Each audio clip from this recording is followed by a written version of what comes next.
I'm Jeremy White. This is the Bills Squad Show, and you got to decide if you're the kind of person that's mad about how the Bills play when they win, or if you're mad about the people that are mad about the way that they get mad anyway. We'll get it going. I'm Joe Marino, and I just can't help but wonder, is this the new Bills script? You're watching the Locked On Podcast Network, and this is Bills Squad. Who's ready, Bills Mafia? It's the Bills Squad. Everything Buffalo Bills every week. Breaking down the big hits and game-changing plays the way only the Locked On Podcast Network can. Nobody circles the wagons like the Buffalo Bills. So gear up and squad up. The Bills Squad Show starts now. And welcome in. It is the Bills Squad. Bills win. They beat the Saints, and they get to 30 points, which is something they do all the time. Jeremy White, Joe Marino, hanging out with you, taking your comments. Thanks for joining us here. We're live on YouTube, and, of course, we post this to the Locked On Bills channel as well. We're here after every Bills game, live instant reaction, post-game, that kind of thing, in addition to our weekly show. So the Bills win. They hold off the Saints. They move to 4-0. What I was trying to get to, Joe, is you know how sports fans work and how Bills fans work. This will be one of those weeks where Bills fans yell at each other about if they should appreciate a win or be mad about some things that they saw. You know, are you upset with how the Bills played, or are you upset with the people that are upset with how the Bills played? They win. They score 30. They win by double digits. And yet, you know, it's going to be talked about as a sloppy game. I feel like Sean McDermott will give us the right message here about this game afterwards. But it's a win, and they're 4-0, and it's Victory Sunday. Yeah, and look, you can make a case that probably 3 of the 4 wins this year have been a little bit of this, where, my goodness, they won, but there's some things you're concerned about, whether that's the Ravens in week 1 where the defense just was terrible, and then it felt like they kind of played with their food against Miami, played with their food against the Saints, but then you zoom out and you're like, yeah, well, they scored 30 points again, and the defense made the big plays when they had to again, and James Cook, once again, 100 yards, and is a workmanlike and scores a touchdown. So when I said in the cold open, I just wonder if this is a new Bill script where they kind of frustrate you for a good part of the game, but then Allen reminds you that he's Allen, Cook is really good, and the defense just makes a couple of plays when they absolutely have to.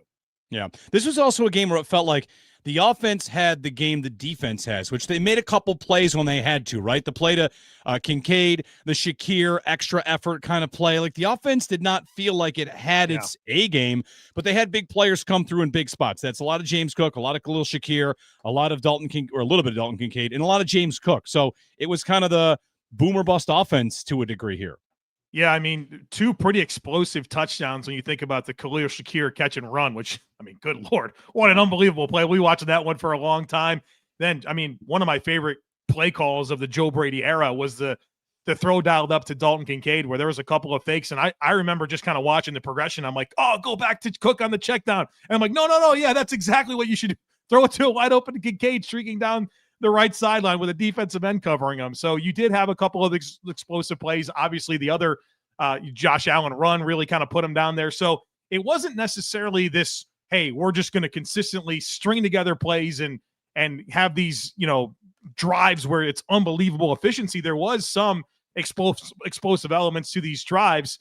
And so I guess I could appreciate some of that to an extent, but that lull in the middle of the game offensively, second and third quarter, was pretty frustrating, where even the defense was kind of doing their job in that spot. And it's like, man, the offense is kind of turtling up here with some frustrating moments. Yeah, they had the stat on the broadcast. It was 4 consecutive drives that basically turned in nothing, which is the longest stretch of the year. So, you know, if you're kind of feeling like, oh, wow, it looked rough, it was the roughest stretch.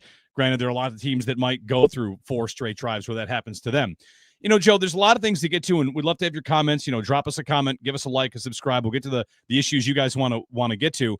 I don't know if there's any one thing at the top of your mind. I feel like the first half, the Saints have a chance to actually take the lead. And if they had led at halftime, that might have been a big deal. They go for a goofy play, and there's Cole Bishop, right? Big play from Cole Bishop, athleticism from Cole Bishop. A very good thing to see, because I do think, you know, as we're doing the positives and the negatives, there's a lot of questions in this secondary right now. And Bishop flashing with a big play like that was huge. Unbelievably huge. You know, obviously, I think the defense needed that play because they were staring at being down to the Saints at halftime, with the Saints getting the ball first out of the half. So the defense needed to play. Cole Bishop needed to play as well. And I think Cole Bishop's played pretty well this year. I think I've been mostly satisfied with him, but the one part that you're kind of hungry for is some splash plays, especially after you watch the rookie safety for the Saints, making some crazy plays on the ball earlier in the game. Jonas Sanker, the PBU on Dawson Knox, and then intercepting Josh Allen. Those are unbelievable plays by him. And that was an unbelievable play by Cole Bishop coming from the opposite hash to drive on that. And Jeremy, we've talked a lot of football. I don't know if I've ever fully given you my thoughts on trick plays, but boy, I don't like them. I do not like them. Yeah. And when they work, boy, they're so fun. But when they don't, I mean, they are disastrous. And I think that's a really bad play call by the Saints. You didn't need a trick play. You were running your regular plays just fine, moving the football. And for them to dial up the Philly special that results in a Chris Olave interception, boy, that's a tough way to end a drive. Olave throwing to the quarterback, that's not Josh Allen you're throwing to. It's Spencer Rattler, who did run the ball pretty well. I thought he was a little scrappy today. But, yeah, the Saints were running the ball well with both backs, breaking tackles with both backs, making plays after contact. And then, to have that play call was just really, really goofy. There's another play in this game that sticks out to me. Is it a trick play? Does it count? Does the little pitch inside to Shakir on the 4th and 2, is that a trick play? Not really, but it is gimmicky on a 4th and 2, right? The Bills make the call to go for that after a handoff to Ty Johnson, and that drive stalls, and the Saints are right back in the game that feels like they shouldn't be back in. Highly frustrating. Another one of those moments where I'm like, if they don't get this, the Saints have a chance to score with a short field and take the lead in the 4th quarter against the Bills. I hated the whole sequence, Jeremy. The 3rd and 2 play is a run with Ty Johnson behind Ryan Vandemark, your backup offensive lineman. And then it's the Khalil Shakir play where you're counting on Ryan Vandemark, your backup offensive lineman, to pull and hit a block, and he gets kind of crossed up with Osiris Torrance's feet, and he can't make the play. And it's like, you have Josh Allen. There's enough moments where you, and I don't know if it's just a product of having Josh Allen, where anytime that the offense doesn't work out and Josh Allen's not behind it, where you just say that. But it just feels like over the last couple of years, there's been enough moments where I'm like, you have Josh Allen. How could he not be the guy that touches the ball in a high leverage moment like that? And then the next play is the 4-play 60-yard drive where they score a touchdown, and you see Josh Allen with the crazy good third down run and the big throw to Kincaid, and you're like, that's what you do in a high leverage moment late in the game, is you put the ball into 17's hand, not the backup running back and the backup right tackle. Get you some stats from this game, some of the breakdown. Allen finishes 16 of 22 for 209, 2 touchdowns. He was sacked 3 times, which that's a little uncharacteristic. That does not happen that much. Rushing the ball, James Cook 22 for 117, Allen 7 for 45, and then Ray Davis, Ty Johnson, Elijah Moore each carried the ball once. Davis got 1 for 3 yards. And this to me is a developing story, because with each game, it's more and more. Hey, everybody, remember Ray Davis? He's gone. Yeah. He is gone. And the Bills have completely leaned into James Cook being a feature back. He is a number 1 bell cow back now, 20 carries again. The only game he doesn't get like a bell cow number of carries is the Baltimore game. And is that because of score effects, because they're trying to come back? Like, they feature James Cook way more than a lot of people thought they would. It's working great. So I'm not complaining, Joe, other than I get a little nervous about usage. People are going to talk about his build, his frame, his durability. These are all questions he's kind of proven so far. But this game is a 9-point game with the ball late. I can't even get Ray Davis there. It tells you a lot about what the Bills think about the guys behind James Cook, I think. Yeah, it's a disappointing development. You're kind of hoping for a maybe even more from Ray Davis after a pretty good rookie season, all things considered. Comes in to year 2 and literally just not a trusted option with the football. I kind of started to talk last week about James Cook and the volume, and he's on pace for over 350 touches going into this game. Well, now that number's even higher. We're 4 weeks into the season. There was the 3rd drive of the game. It was early in the 2nd quarter. I thought to myself, if Ray Davis doesn't come on the field for this drive, they don't believe in him. And, he didn't have a carry last week against Miami, 1 for 3 in this game. And it's fair to question, do the Bills have running back depth? I think Ty Johnson in that specialized role, 3rd downs, catching the football, kind of use his speed from time to time to the perimeter. That's a nice role for him. But in terms of taking, neutral game script carries away from James Cook, it doesn't look like they believe anybody can do that. And so it's disappointing. It's disappointing to see Ray Davis not be able to command more, because we're 4 weeks into this thing, and James Cook is on pace for unbelievable amount of touches this year, and they're great. He's really good. He's a really good football player, but you do want to make sure that he's fresh and ready to go, all season long. Well, yeah, like not to no snark intended here when I say this, but everybody eats applied to receivers, pass catchers, Sure. tight ends, and running backs. And guess what happened to the running backs? Like they got a running backs table, and only one of them gets fed. It's only one guy. So I guess the question I would ask Joe, and maybe Bills fans might ask, would be, is this just because we've seen real growth from James Cook to the point where, in the AFC Championship game, it's why isn't he on the field? And now it's we don't want to ever take him off the field because he's so valuable to their offense.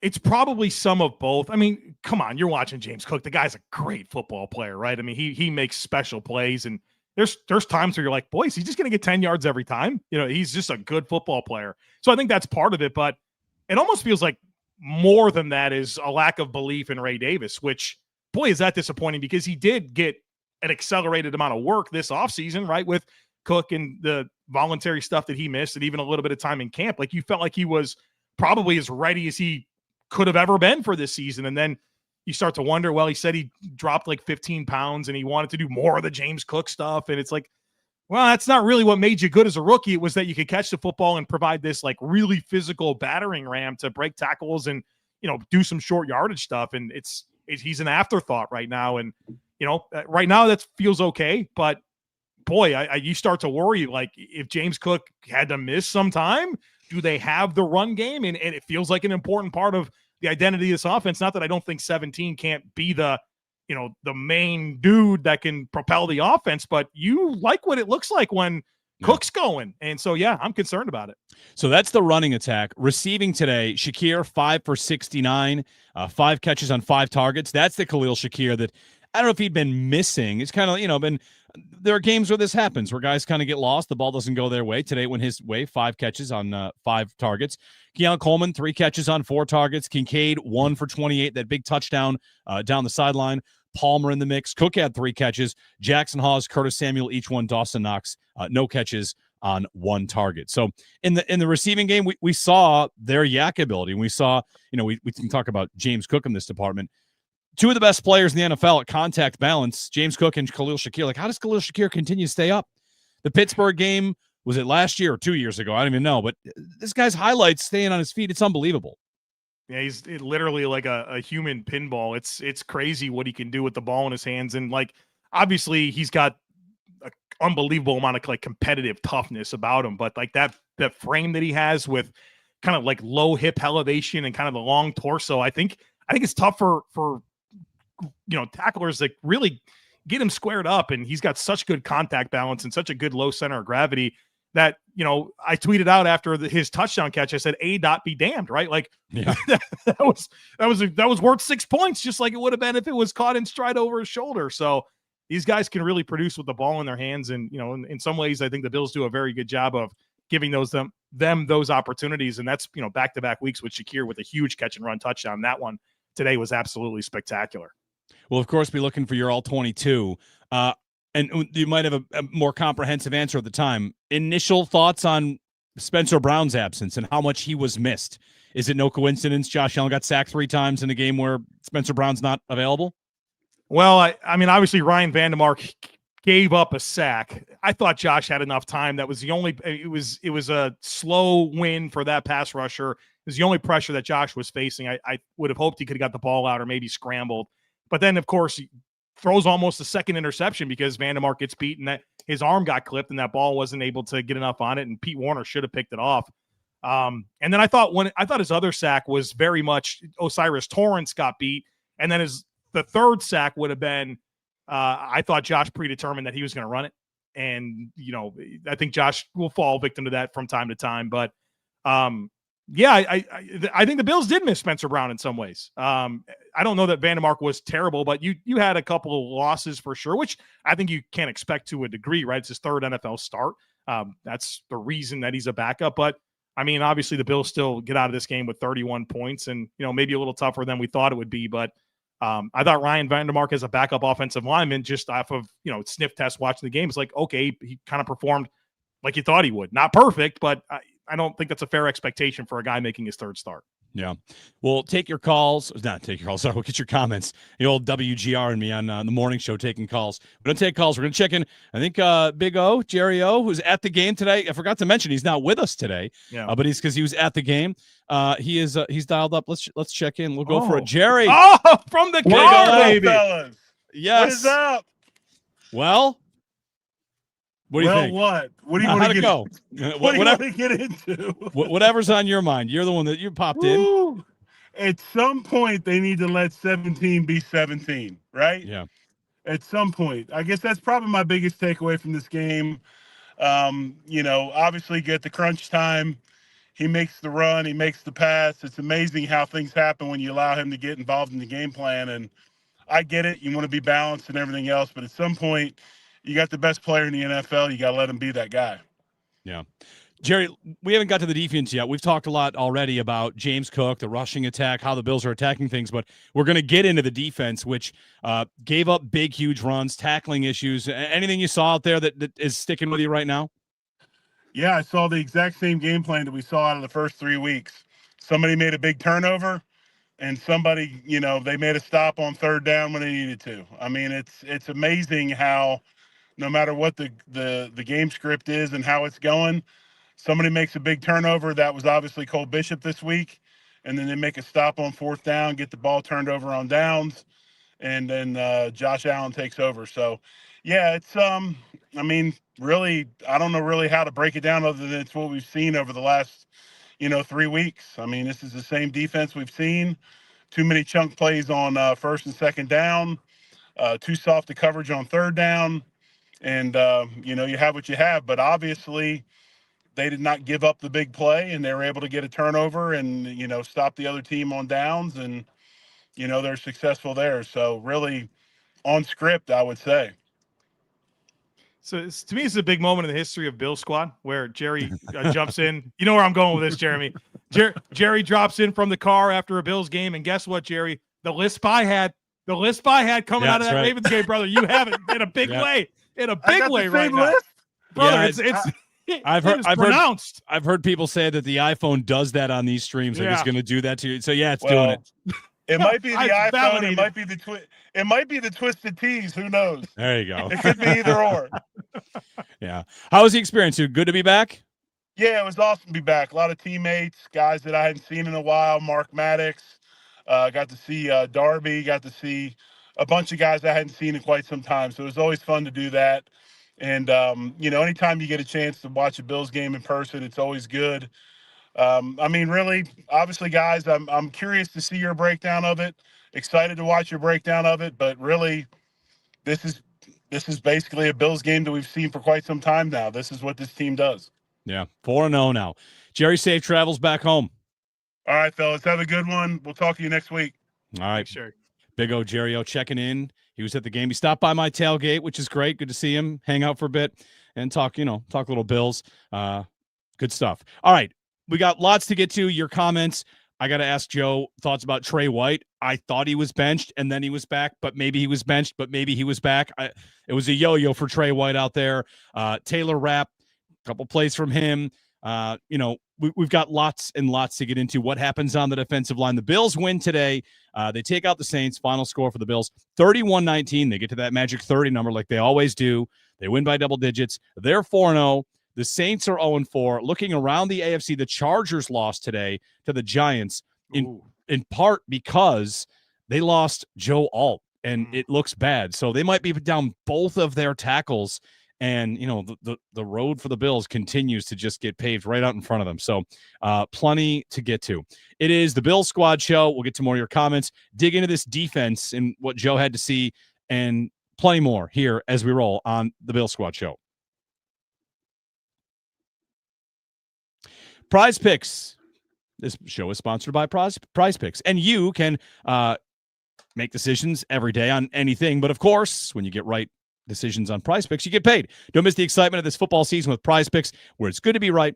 Playing Prize Picks is a fun, simple way to add more excitement to football. You pick more or less on player projections like Josh Allen touchdowns or passing yards, Saquon Barkley for a rushing touchdown. You're in the game. So you can make choices quick, just kind of an over-under, a more or less on any player, any game. Stack them together. If you want to ride with the player, you can select their yards, rush yards, pass yards, touchdowns, maybe Olave pass attempts in a game like this one. All in one lineup. And the new injury reboot feature, if a player leaves early, doesn't return, it won't count against you. So download the Prize Picks app today. Use code LOCKEDONNFL to get $50 in lineups after you play your first $5 lineup. That's code LOCKEDONNFL for $50 in lineups after your first $5 lineup. Prize Picks. It's good to be right. And this episode brought to you by 5 Hour Energy. Caffeine just got a flavor upgrade. 5 Hour Energy shots deliver tasty caffeine in 17 bold flavors.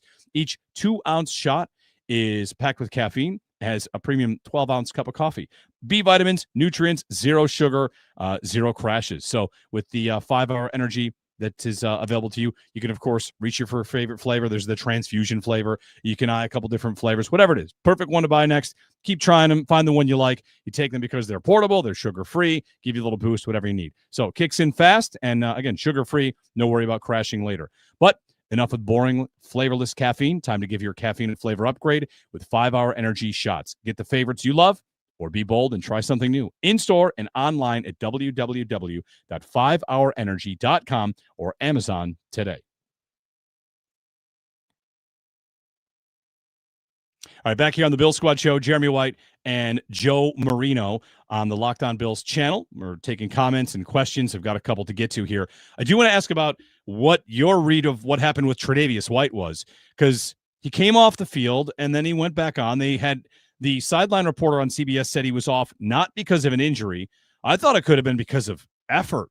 The touchdown run by Kendre Miller, the Bills miss a bunch of tackles. It's Taron Johnson, Trey White, and Taylor Rapp that all missed tackles. And Trey White's effort on that play was just, I mean, not up to standard here. So I don't know, Joe, like, are we getting closer and closer to Dorian Strong getting that job over Tre'Davious White?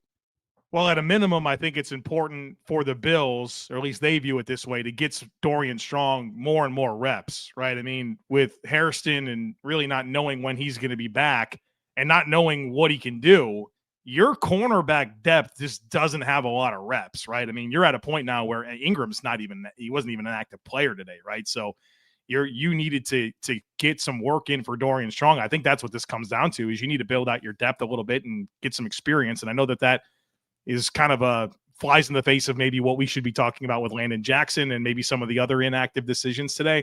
But I think they want to get Dorian Strong some work and make sure that if they need to tap into their cornerback depth, which they do every year, they already have this year, that you have some experience, because then you got Trey White back into the game. And then later on, you saw another series where Strong came in the second half.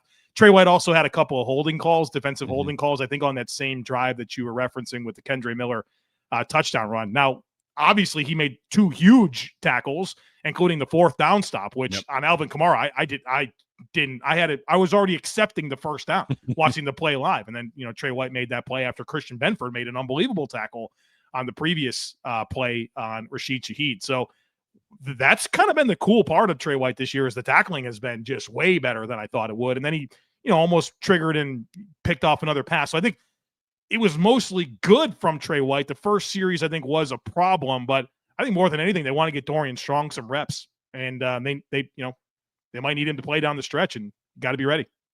Yeah, Sal Capaccio with us this morning on the pregame show talked about how Cole Bishop has had all of the reps, and he pointed out that might be because Sean McDermott said this guy needs reps. Yeah. So, you give him all of the reps through 3 and into the 4th game here, and with Dorian Strong, that's the case. Landon Jackson's still not getting that nod. Yeah. I don't know what level of concern there should be. He's an inactive defensive end, 4 games in. And I guess the easiest point to make is when Michael Hoyt comes back, is he now 2 players away from getting a jersey? Because he's already on the outside looking in, and that depth chart is just going to get a little murkier with Hoyt being in the mix as well. Well, it's concerning, especially when you're watching Javon Solomon out there struggling, right? Struggling to get off block, struggling to make an impact as a pass rusher. Had a few opportunities to close and just didn't look like a guy that was big, right? He kind of gets wide eyes, takes bad angles, and like even when he has a chance to make a play, he doesn't make it. So I think that's kind of my first thought is like boy, you can't get a jersey over that guy. But Sean McDermott tells us time and time again that playing time is earned. And I think the reality here is Landon Jackson's not ready to play. And because if he was, I think they would play him, especially Epinesa with the pec. Winds up making a couple of big plays, including a special teams tackle as a sack later in the game.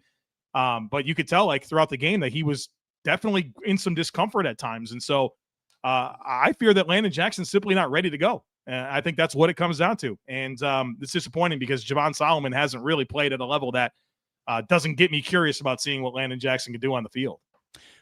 I ask you this a lot. Scouting report, did you think it would take him this long to see the field no matter who drafted him?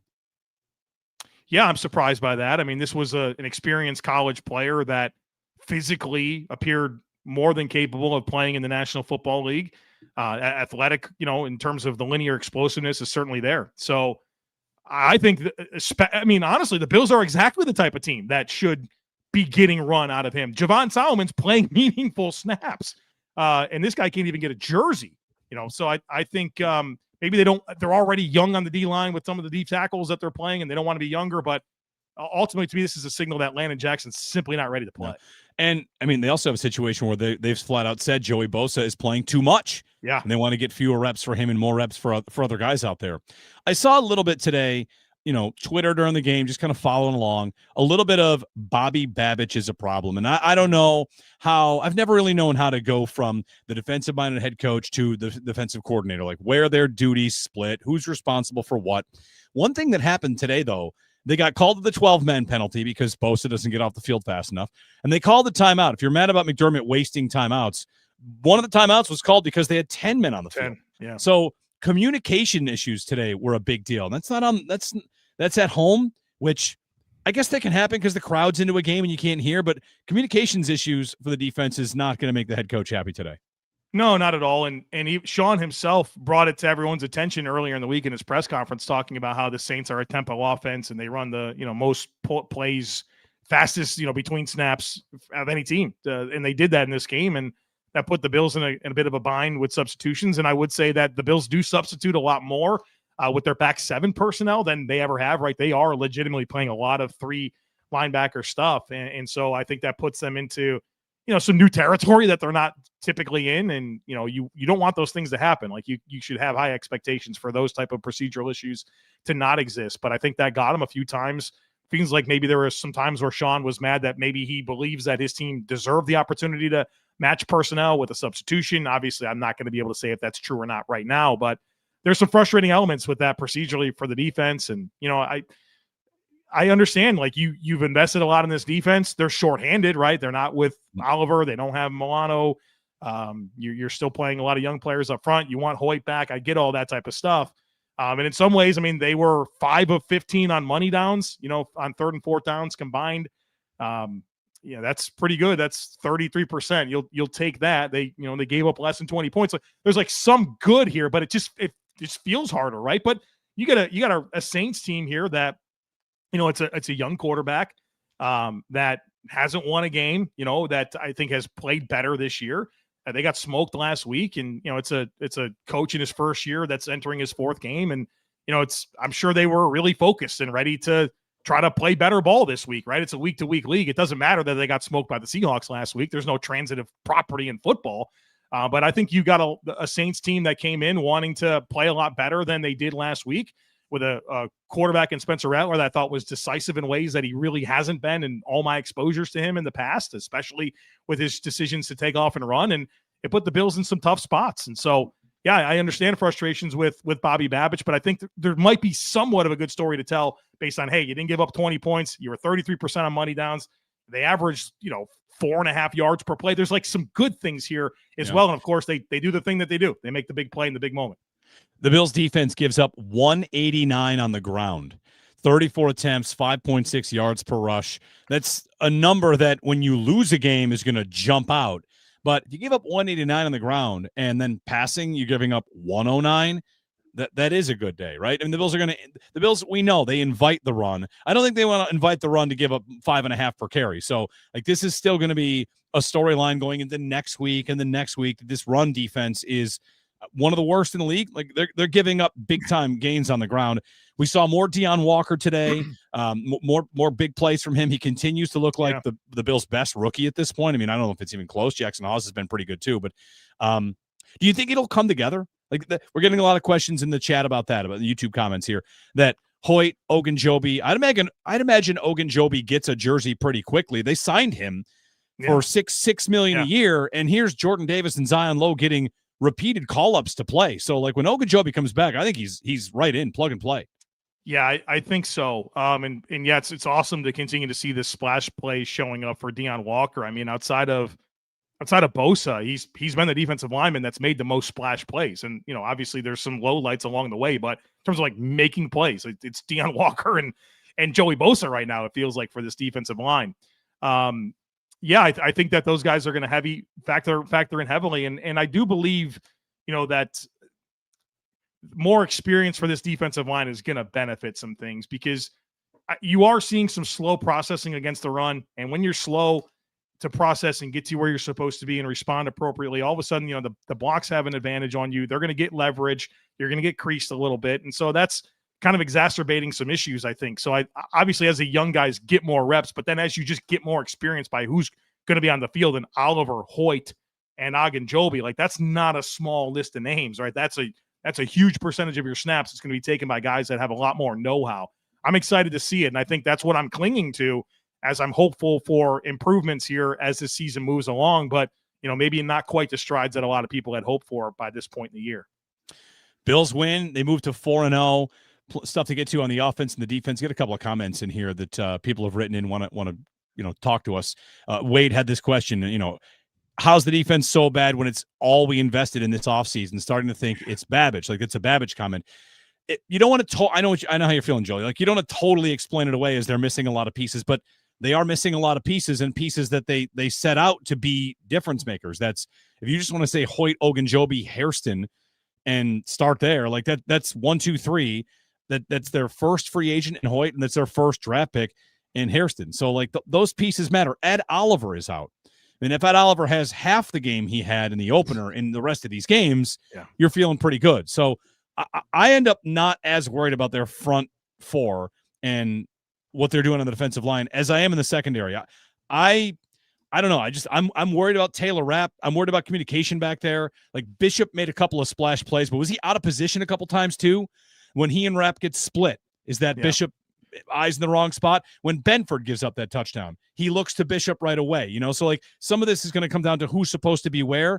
And I think we're seeing that the athleticism from Bishop, but I almost want to say I've got more questions about the secondary than I do the run defense right now. And I know that might not be the majority opinion. No, Jeremy, I think it's fair. I think a lot of these in-breaking patterns are causing some challenges for the Bills defensively. And I don't know if this is entirely true, but I think it is. I'll confirm it when I get to the tape. But it almost felt like they went with Shaq Thompson later in the game over Dorian Williams next to Terrell Bernard, because I felt like on a lot of these in-breaking patterns, you just weren't getting like the depth in the drop from the backers or the squeeze from the safeties. That's kind of supposed to restrict these throws and take away those windows. And those corners are playing outside in, right, in terms of how they're leveraging these routes, and they're expecting a little bit more from what's on the inside on some of these in cuts. And so I gotta explore that a little bit, but I think that you need to see some quicker responses. You need to take the air out of these routes a little bit quicker. And I feel like it's a lot of the supporting elements to those corners who are playing with that outside leverage. So I think that there's some kind of a tick off and tick slow, and they need to play faster and take the air out of some of these plays, because they're open on these in cuts all over the place. Unfortunately, Rattler missed the throw to Cooks on the 3rd and 13, or else that it's a different ball game potentially. I want to ask another way, basically on what you just said. Like they can't afford to kind of arrive slow and process slow. Is that because they don't have speed? Like as a defense, how fast is this defense? Yeah, it's fair to call out. I mean, speed matters, but instincts as well, right? I think you could be really, really fast and explosive, but if you can't trigger and know when to go, that's probably even bigger part of the battle than the amount of time it takes you to get there. So it's maybe a little bit of both, and maybe a little hesitancy from Rapp this year. I feel like I've kind of felt that from time to time. So look, I mean, they got great coaching. You would think for this back seven, And I'm hoping for it to be a lot more connected here as the season moves along. Another comment here. Robert writes in, did Rousseau play today? Yes. Did you like the 2-point conversion stop? Bingo. Because that was a big one. Yeah. I started to wonder, am I going to hear his name? And the 2-point conversion stop, he makes that play. And that's in the moment, that's a really big moment. It's a really big play. Yeah, I mean, outside of that, it felt a little quiet. I think he had another run tackle that I noticed. But yeah, I mean, you're not seeing a lot of 50 around the quarterback when he's releasing the ball. And I understand a want for more impact from Greg Rousseau. I'm hoping to see that happen here as the season moves along. All right, we'll get another break in. Give us a comment. Give us your take. We got to talk about around the league, some other stuff going on. Of course, the Chargers, their losses of the game, and also losing their one of their star offensive linemen that makes a big difference after already being down one. So that to consider. The Colts, I mean, the Bills could be one of the few remaining unbeatens today. Headlines around the league, plenty to get to. More stats of the game, some things the Bills stood out with, all coming up as we continue here on the Bill Squad Show.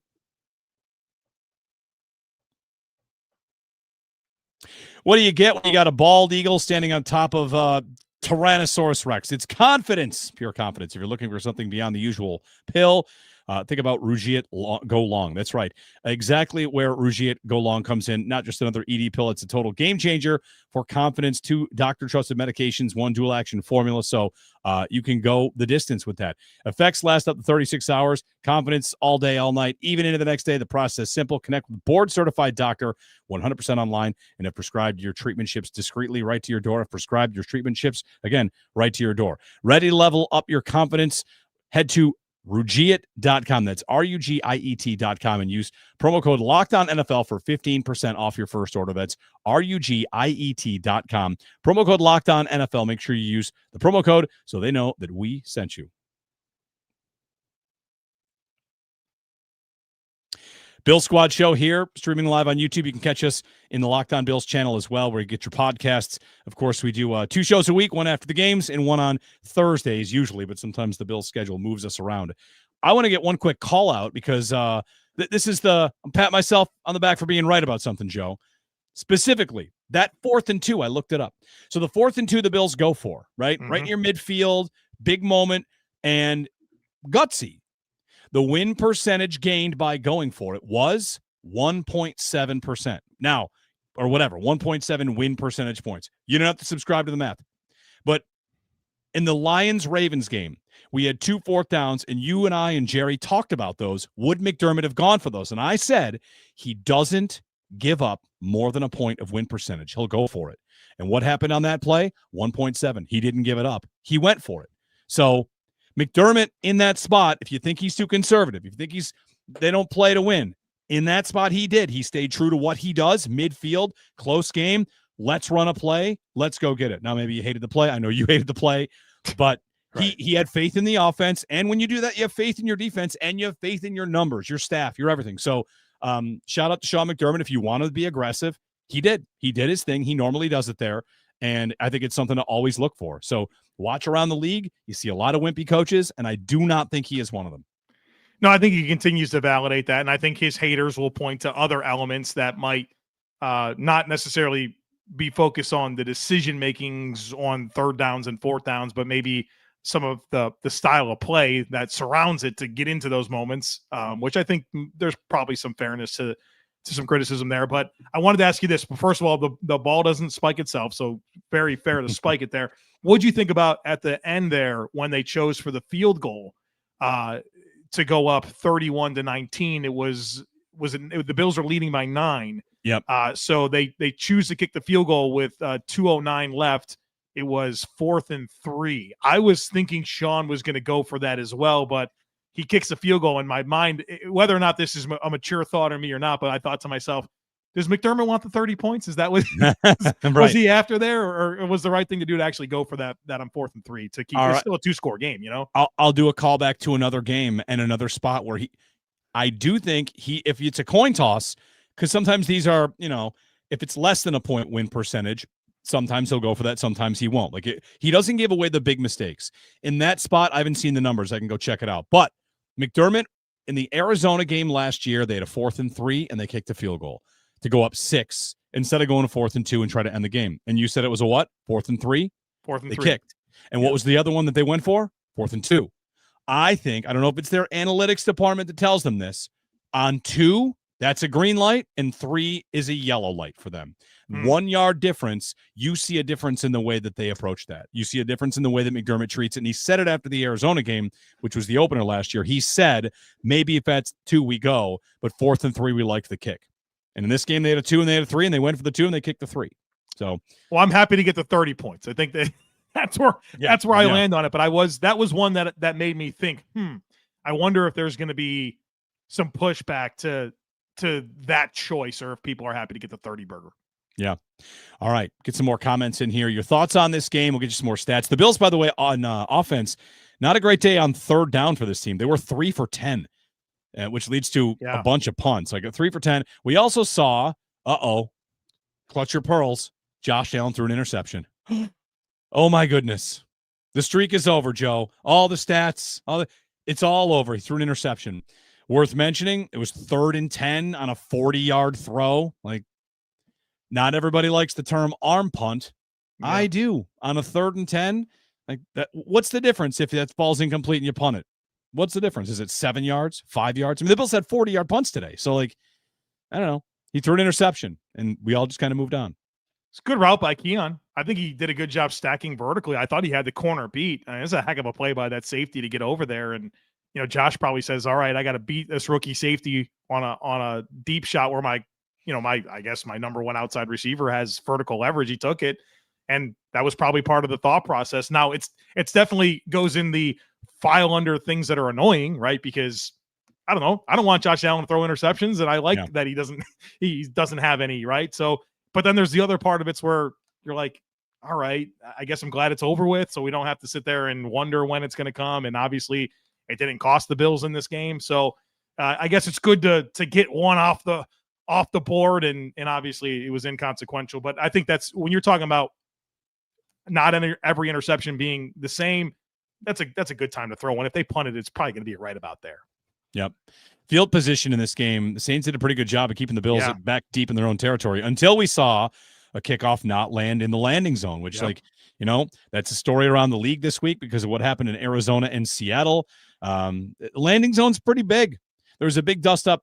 Chase Daniel, whoever he works for, maybe Fox, he was all over the league for this rule where if you miss the landing zone by a half a yard, it's such a penalty. I mean, it's a big landing zone. Do you think that play should be blown dead though?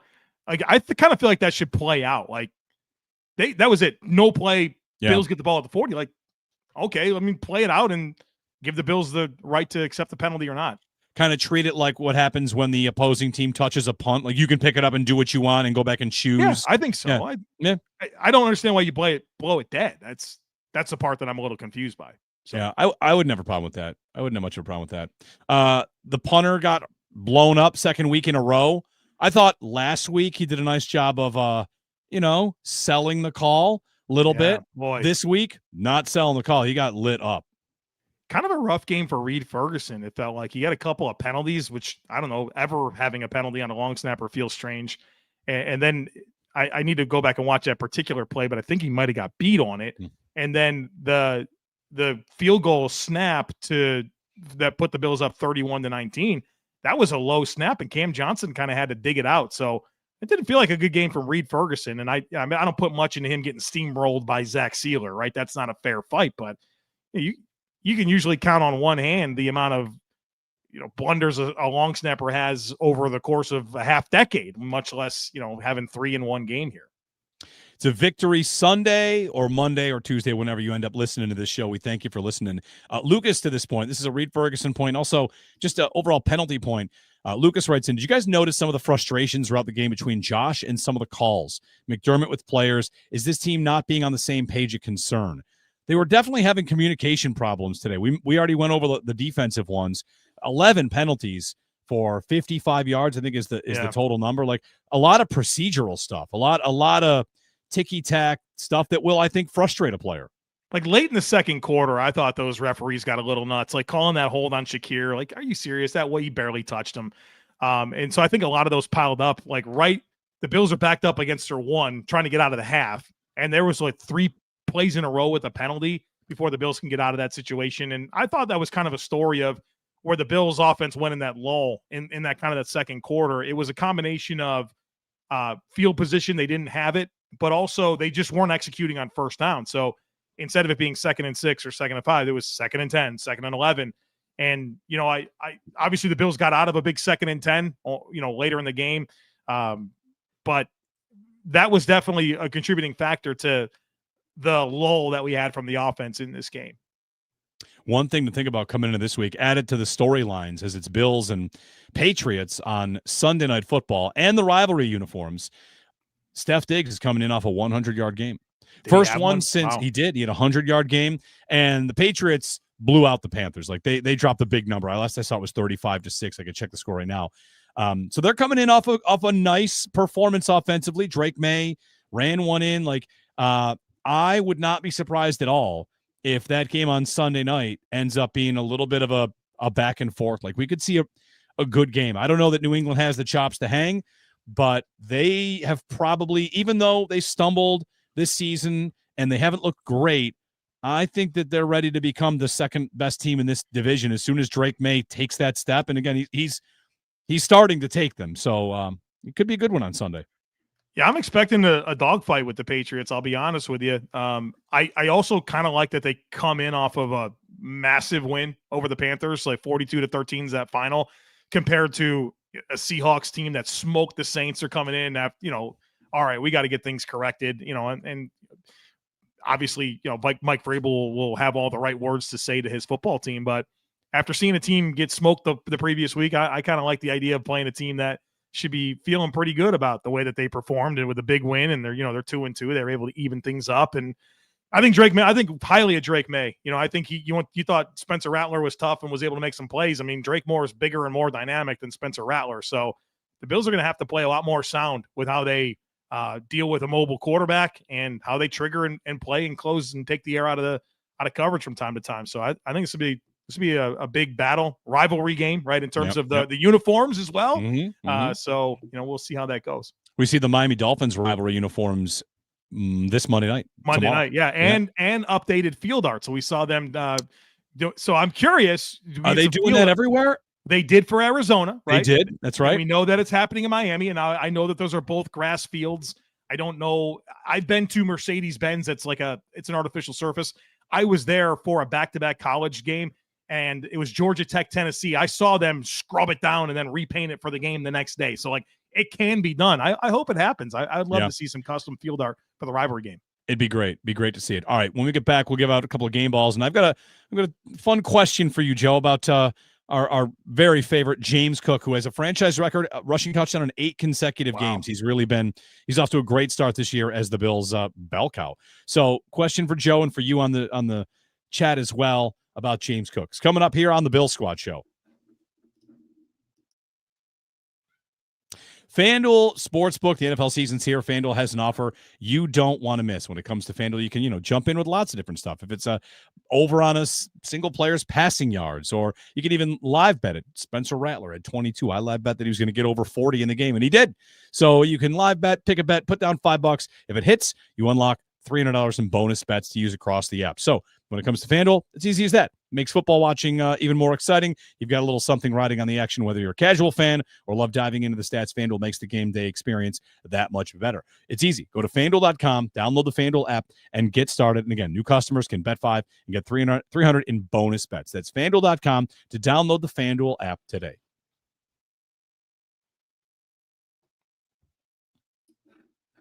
All right, Mr. Joe Marino, question for you. We might start having this question around the league, especially as he continues to put up numbers, because touchdown regression is not coming for James Cook, at least not yet.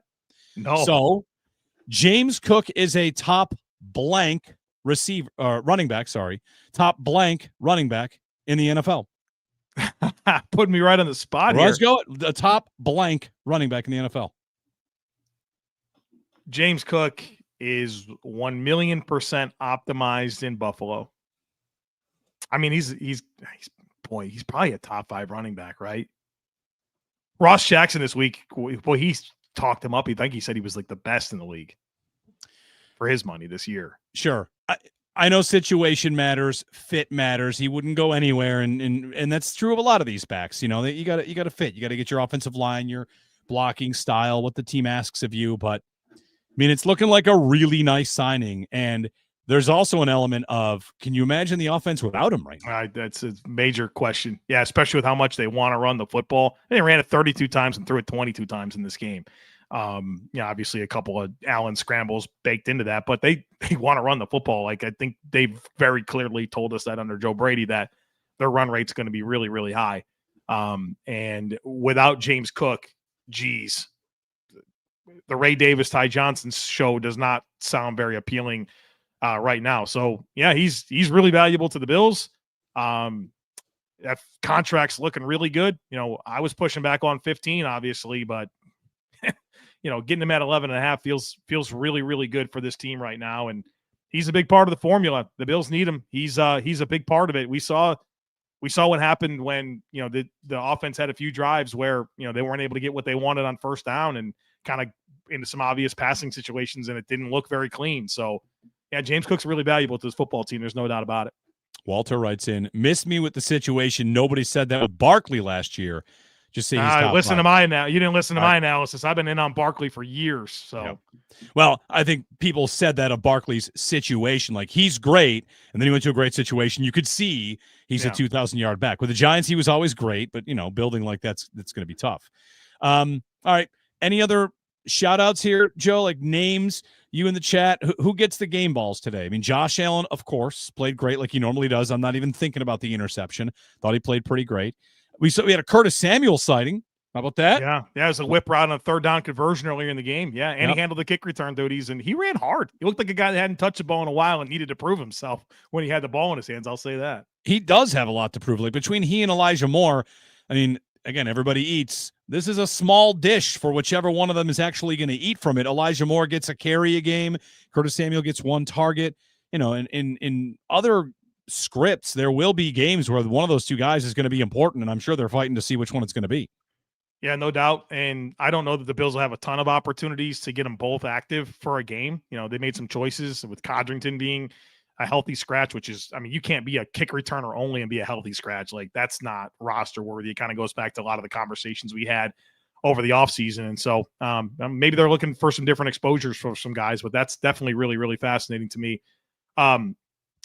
I think, you know, we kind of already touched on this, but as we're handing out some game balls here, you know, James Cook, Josh Allen, really obvious.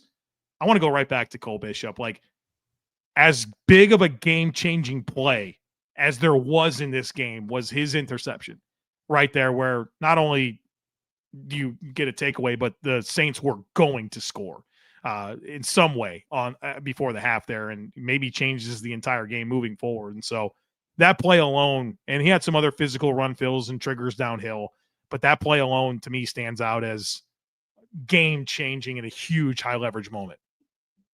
AJ Epinesa gets to the quarterback, hits the quarterback, sacks the quarterback.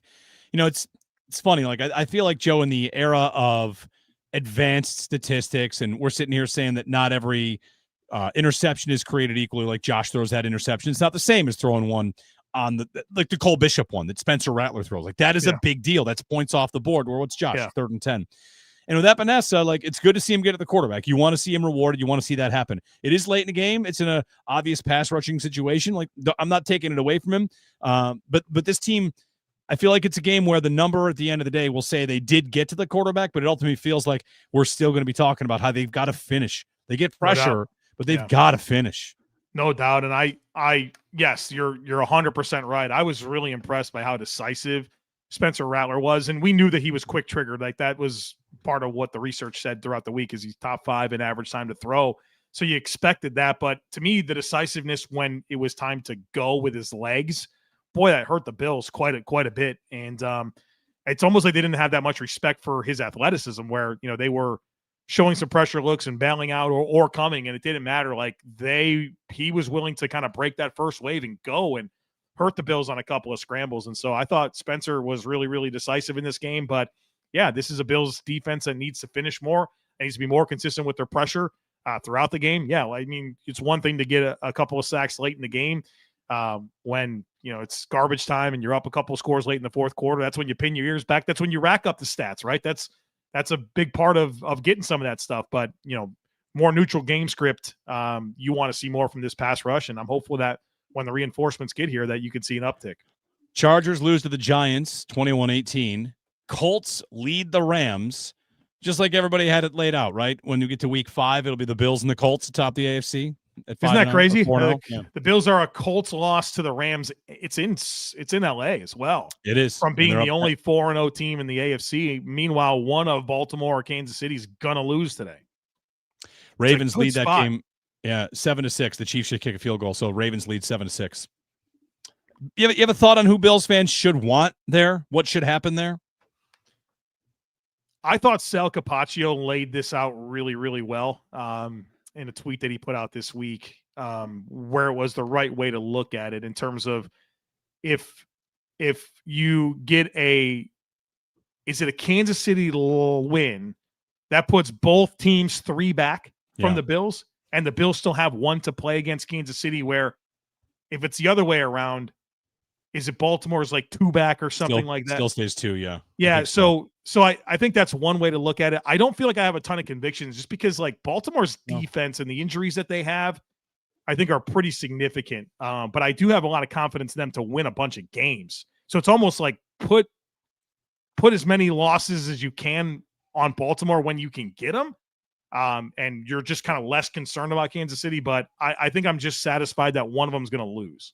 There's also a very devilish question about what if the Chiefs do make it, but it's the worst version of themselves and they're the 7 seed or a wild card or something where they're on the road and they got to come here. And here you have, the Bills is the 1 seed, just like we wanted. And the first game is against the Chiefs team that, found some way through their opening round matchup. And, Andy Reid and Patrick Mahomes, they've kind of done the thing where they show the regular season doesn't have to matter. They're just going to be ready in the postseason. And I don't know. I don't think Bills fans talk about the Chiefs the way they do the Bengals. Like the Bengals last year, it was, don't let them in. They're so scary. Yeah. But the Chiefs, who've beaten you 4 times, if I were to tell you they missed the playoffs, I feel like there would not be a lot of celebrating, but there maybe should be. So yeah, I don't want to deal. I don't want to deal with Mahomes in the playoffs. I've seen it too many times. It doesn't matter how it looks. They were 15th in scoring the last 2 years. The Bills didn't have a heartbeat against them defensively in the postseason. So I'd love to avoid Patrick Mahomes, even if this is the worst version of Kansas City. And I mean, do you really want that? Here we go again. Just the chance, the possibility of a 5th time your season ended by this guy. That's not something I'm very eager to sign up for. Let me clarify though on this Sal Capaccio point. If the Chiefs win, Kansas City is 2 games back, but Baltimore goes to 4 games back. If the Ravens win, they're both 3 back. Okay. So with the Bills still playing Buffalo, you might want to just have them both at 3 backs. Because the Chiefs come here. Bills might be undefeated at that point. We'll see. Next up, it'll be the Sunday night affair against the Patriots. The return of Mac Hollins and Stephon Diggs. A AFC East clash should be a good one. We'll be back midweek. Jerry will be joining us again. Thanks for writing in, tweeting, or hitting us up in the chat, texting us, whatever. Give us a like, a subscribe. Thanks for listening. Thanks for joining us. Until next time, go Bills. Much love. Go Bills.